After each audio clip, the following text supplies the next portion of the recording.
Faltan 15 minutos para las 9 de la mañana. Como lo anunciábamos más temprano, fue procesado con prisión el intendente de Colonia, Walter Zimmer. Fue visitado durante el fin de semana por otros intendentes del Partido Nacional y ayer por Jorge Larrañaga, el líder del sector al que pertenece Zimmer. Y este lunes el directorio del Partido Nacional va a analizar la situación del ex intendente de Colonia, porque ahora se debe definir a nivel del gobierno departamental quién asume la intendencia. Como decíamos, está allí la posibilidad de que asuma el ex diputado Miguel Asqueta, perteneciente a Alianza Nacional, o por otra parte puede asumir el primer suplente de Zimmer, que es el diputado Ricardo Planchón, diputado del departamento, que de todos modos adhiere a la precandidatura de Aire Fresco. Está esa disyuntiva, ¿verdad?, sobre quién asumiría, porque además Planchón manifestó que estaría dispuesto a asumir si finaliza el periodo, ¿verdad?, de gobierno departamental, lo que de alguna manera esto provocó una negociación en la interna del Partido Nacional para que, bueno, definitivamente ver cómo se salda esta situación, quién asume la intendencia departamental. El presidente de la República, José Mujica, sostuvo que no hubo dolo en la conducta de Zimmer, una conducta que, según entendió la justicia, incurrió en el delito de abuso de funciones y, por su parte, el hasta ahora director de Hacienda de la Intendencia también fue tipificado el delito de abuso de funciones y el delito de falsificación de documentos públicos. ¿Cuál es el tema central? Bueno, allí está supuestas irregularidades en el empadronamiento de vehículos, algunos vehículos que fueron empadronados en enero de 2008, en el documento figura diciembre de 2007, ¿por qué? Para que los empadronamientos no figuren dentro del acuerdo de patente de rodados, ese acuerdo nacional que involucró al Poder Ejecutivo y al Congreso Nacional de Intendentes. Sí, la denuncia establecía también la falta de controles de la Intendencia en la entrega de matrículas a gestores, el pago de sobresueldos a funcionarios municipales que gestionaban proyectos de cooperación internacional, incluida la concubina del señor intendente, dice la denuncia, con rendiciones de cuentas que no correspondían a las erogaciones efectuadas y cobros de saldos de cuentas cuando el señor intendente se estaba retirando para iniciar campaña por su nueva candidatura, y la existencia de varias empresas de arrendamiento de vehículos sin chofer que accedían a empadronarlos sin cumplir el requisito de tener domicilio en Colonia, algo que es bastante habitual ver, autos de alquiler que circulan por todo el país con matrícula de Colonia. Recordemos que el caso comenzó en el año 2010 cuando el entonces secretario general de la Intendencia de Colonia, que era además suplente de Zimmer, Alfredo Martínez, denunció que el jefe comunal estaba realizando maniobras irregulares en el empadronamiento de vehículos, época cuando todavía no estaba vigente en realidad el acuerdo de la patente única de rodados, pero sí había un acuerdo a nivel del Ejecutivo y las intendencias. ¿Cómo evalúa esto el Partido Nacional? Hablamos a partir de este momento con el senador Luis Alberto Heber, presidente del directorio blanco. ¿Cómo le va, Heber? Buen día. Buen día, un gusto estar con ustedes, un placer. Gracias por atendernos. Al revés. ¿Cómo evalúa usted y el Partido General en particular esta situación? Mire, yo no puedo hablar en representación del directorio, que vamos a empezar a sesionar ahora, dentro de una hora empezamos a hacer un análisis. Y no sé si vamos a terminar de hacer análisis hoy mismo. Vamos a empezar a interiorizar y cambiando opiniones de lo que hemos leído del fallo que ustedes acaban de más o menos resumir. ¿Por qué? Y bueno, porque hay distintas informaciones y queremos tener toda la información arriba de la mesa. Los intendentes nos han pedido una reunión también, quieren participar del análisis, o sea que este inicio de análisis no se agota este lunes. Seguramente pondremos otra reunión del directorio para escuchar las reflexiones que tienen que hacer los intendentes, que además conocen el tema con mayor profundidad que nosotros. Venimos con lo que yo puedo adelantar, sin decir que estoy representando a mi partido, es que no salimos de nuestra sorpresa del procesamiento con prisión, que ha habido una irregularidad grande, lo ha habido, que había una ley que establecía claramente que no se podía empadronar autos hasta después del 31 de diciembre, lo es. Se nos dice, no tengo elementos de juicio, que sobre el análisis y la instancia del crédito de cooperación internacional que señala que se ha gastado y que ha habido irregularidades en el gasto, ya fue un tema que se ocupó la justicia y la misma justicia lo desechó por no haber ahí ningún elemento de juicio como para determinar un delito y menos su procesamiento. Entonces no entendemos por qué se mete en este asunto. Son temas interrogantes que yo planteo, porque no tengo toda la información, y hoy espero tener gran parte de esa información producto de los contactos que han tenido distintos directores del Partido Nacional con los abogados, que nos pueden informar a ciencia cierta cuál es la razón, primero, de la, a mi juicio, es una calificación que yo hago personal, de la inusitada severidad con que se actúa con el intendente Zimmer, primero, ver, y segundo es que si es cierto de que se había archivado otro asunto y que por lo tanto el mismo había sido desechado, ¿por qué la jueza ingresa nuevamente el tema en este expediente, ¿no? Que era un expediente sobre las irregularidades en cuanto a empadronamientos? Entonces, esas dos cosas, sumadas a que el fiscal no pedía un procesamiento con prisión, que supuestamente es el representante del Estado y el que puede establecer realmente la instancia. Digo, no ha hecho nada malo, pero nos llama la atención que la jueza sea más dura de lo que planteaba en primera instancia el fiscal cuando hace la acusación, ¿no? Son todos elementos que vamos a estar arriba de la mesa. Claro. ¿No? Senador, ahora hay dos aspectos. Uno es el aspecto técnico, jurídico, y otro es el aspecto político. Desde el punto de vista técnico, pues, podrá ser discutible si era lo conveniente un procesamiento con prisión o no. Ahora, usted ha dicho, ha habido una irregularidad grande. Entonces le pregunto, desde el punto de vista político, ¿no es un elemento suficiente ese como para emitir una condena hacia la actuación de Zimmer?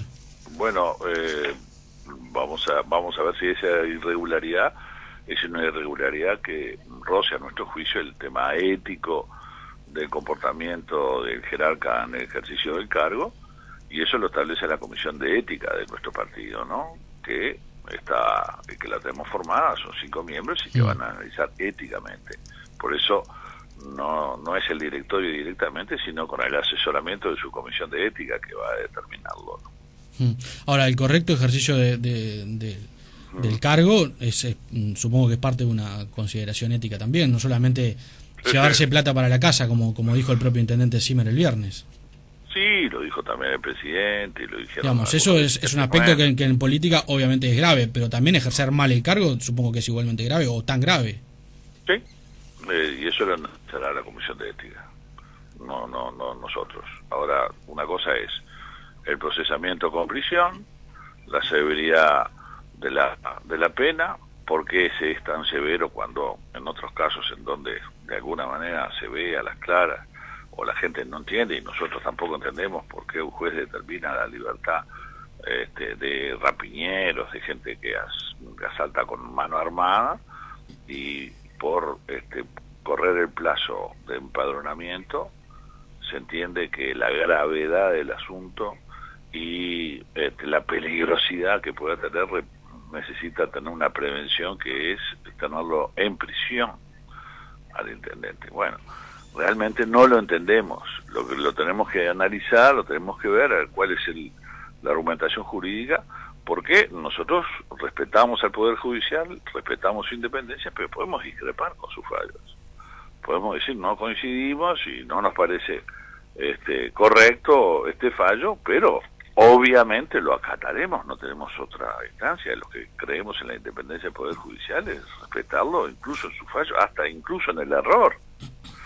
Naturalmente se va a apelar esta situación y creemos que en la apelación no cabe duda que a mi juicio no se va a corregir este fallo, pero tenemos que esperar toda esta instancia, ¿no? En función de eso vamos a ver un poco cómo son los elementos de juicio que llevaron a determinar a una jueza a procesar al intendente con esta consideración que es con prisión y privado de la libertad. Desde el punto de vista político, ¿usted a nivel personal considera que debería ejercerse una condena política del partido hacia Zimmer? Nosotros vamos a escuchar a la Comisión de Ética que va a hacer el análisis, Me parece que lo importante es que nuestros compañeros que están dedicados no tengan ningún elemento de presión política como para poder determinar si hay una condena ética o no. ¿Se fue demasiado lejos con la denominada guerra de las patentes? Yo creo que nos fuimos demasiado lejos con el delito de abuso de funciones. El delito de abuso de funciones es muy grande y cabe todo. Es un caramelo surtido. Hay gente que abusa notoriamente de las funciones que llevan a comprometer patrimonio del pueblo uruguayo, y hay gente que comete teóricamente un delito que no está establecido con precisión y que cabe ahí cualquier cosa. Digo, correr un plazo de empadronamiento es una observación, es una multa, es una falta, pero no me parece que sea un delito realmente. Pero veremos un poco qué es lo que establece y cuáles son los elementos por el cual se procesa. En realidad, el delito de abuso de funciones es un delito que lo tenemos que precisar. Claro. Tenemos que precisarlo, porque si no, mañana cualquiera determina la función de un funcionario que no está encuadrado dentro de lo que puede ser, y es abuso de funciones también. Claro. En realidad es bastante paradójico, porque la solución a ese tema la tiene el propio sistema político, ¿no? Es que el sistema político está en una gran dificultad, porque hace años que está este delito. Sí. Pero ahora la reforma del Código Penal está a estudio del Parlamento. Sí, sí. Sí. Es decir, es el delito de abuso. Todos los partidos se quejan de ese delito, pero en realidad la solución es reformar el Código Penal, y de hecho se está en ese proceso y no se ha conseguido. Claro, lo que pasa es que es tanto lo que hay que reformar y tanto lo que nos tenemos que poner de acuerdo, que el delito de abuso de funciones es solamente un 10% de todo lo demás que se está estudiando en las comisiones especializadas. Entonces se detiene no por esto, sino por otros temas que de alguna manera llevan a que se detenga o que esté demorado este proyecto, que fue presentado una y otra vez en la legislatura.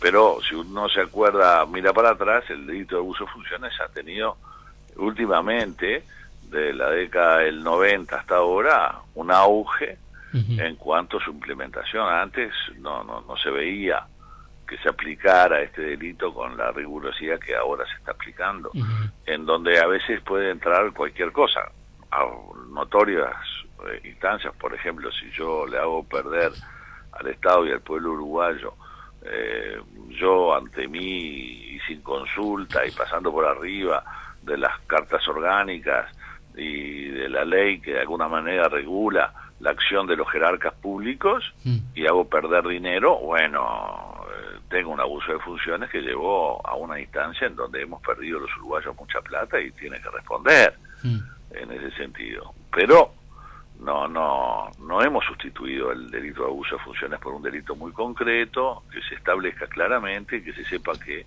estas cosas no se pueden hacer. Ahora, si toda la actuación, mañana hacer una obra en determinado departamento y no habiéndola pasado por la Junta Departamental, su aprobación presupuestal, y eso también está determinado como un delito de abuso de funciones, creo que vamos a tener a todo el elenco de todas las intendentes en un tembladeral en donde todos pueden ir presos, producto de que se han tomado a veces decisiones que no guardan la debida forma para poderlas hacer y llevarlas y concretarlas, ¿no? De todas maneras, en este caso en particular, como usted dijo, hubo una irregularidad grande, es decir, será abuso de funciones. Había una ley que decía que no se podía empadronar después del 31 de diciembre y se siguió empadronar. O sea, pero nadie está negando. No, pero es peor, se empadronó y se le cambió la fecha, se le puso fecha anterior. Se le cambió, bueno, por eso mismo. O sea, nadie está negando que no hubo irregularidad grande. Ahora, eso lleva a que sea un proceso con prisión. Yo que sé, a mí me parece que hay otros delitos que estamos viendo todos los días y que no son con prisión, y a veces pedimos más dureza por parte de los jueces a la hora de procesar, y no se hace porque hay una comprensión de la situación, a nuestro juicio a veces excesiva, que lleva a que delincuentes notorios tengan la libertad y a veces procesamientos sin prisión. Y acá se aplica un procesamiento con prisión. Bueno, puedo discrepar, ¿no? Que de eso se trata también la democracia, respetar al Poder Judicial, respetar su independencia, respetar su autonomía, técnica, naturalmente, pero yo como ciudadano puedo decir, bueno, discrepo, esto me parece que no se ata con lo que de alguna manera viene haciendo el Poder Judicial, y para decir eso tenemos que analizar y estudiar bien un poco todo lo que ha pasado y los juicios que de alguna manera se han dado en estas instancias, como para podernos hacer una opinión fundada, ¿no?, y seria. Ahora, está que ver el hecho de que la Suprema Corte de Justicia, en todas las veces que se ha pronunciado sobre este tema, ha declarado la constitucionalidad del delito.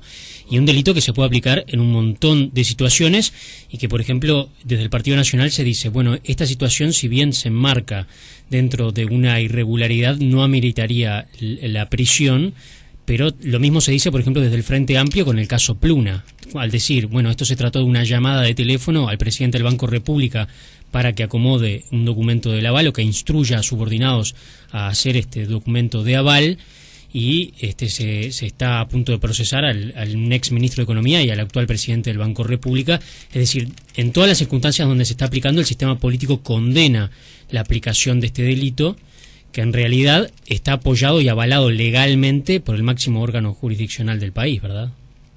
Sí, bueno, yo no traje el tema de Pluna, los periodistas me preguntan. Sí, sí. Yo no quiero vincular una cosa a la otra, lo que le pasa es que es lógico que se vincule porque en realidad lo que hay es una crítica a todo el sistema político que reacciona en contra de la justicia. Exactamente. Bueno, ese es el enfoque, ¿no? Pero creo que necesariamente tenemos que ir a el análisis de un delito y del otro. ¿Por qué? Y bueno, porque cuando yo ante mí solo y ante mi espejo determino de que se da un aval ilegal que viola la ley para participar de un remate trucho donde la gente se cambia el nombre y compra por millones de dólares con un aval del Banco República, a mí me parece que ahí está configurado un abuso de funciones.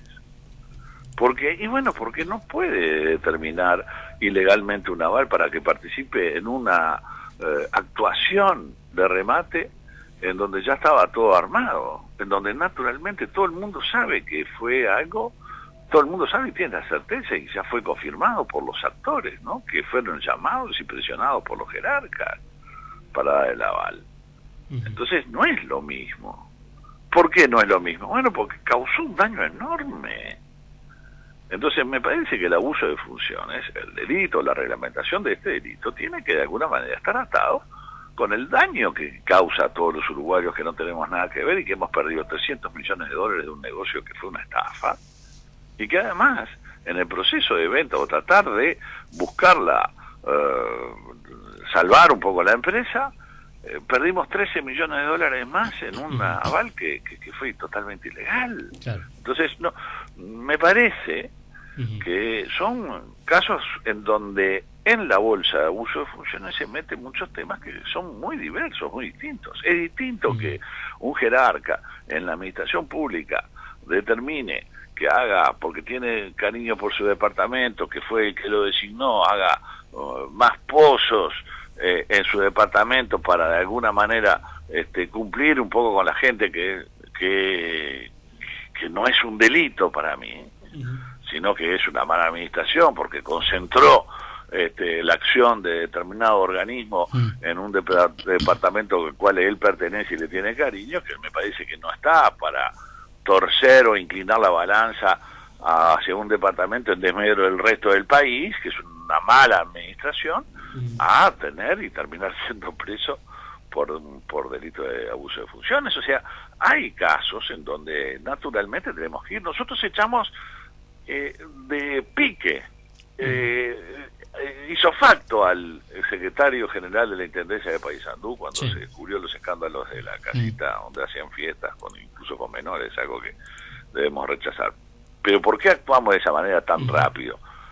Porque nosotros actuamos éticamente y en cualquiera de los casos no podía un jerarca estar haciendo una fiesta y participar en una fiesta, aunque no haya cometido ningún delito, usando las reparticiones del Estado, y nos parece que eso es un abuso de funciones y otros delitos más. Entonces lo echamos en el día, porque no teníamos ninguna duda, sesionamos con la Comisión de Ética esa misma tarde y tomamos una acción con el nuestro, ¿no? con el secretario general de la Intendencia del Partido Nacional, lo echamos en el día. Ahora, no tenemos claro, nosotros no vamos a aplicar una medida así robótica y automática, que es en todos los casos, porque hay casos y casos, y vamos a analizarlo. Bien. Este es un tema que lo vamos a analizar, porque no nos parece lógico que esté procesado con prisión. Senador, gracias por estos minutos, ha sido muy amable. Gracias a ustedes. El senador Luis Alberto Ojeda es el presidente del directorio del Partido Nacional.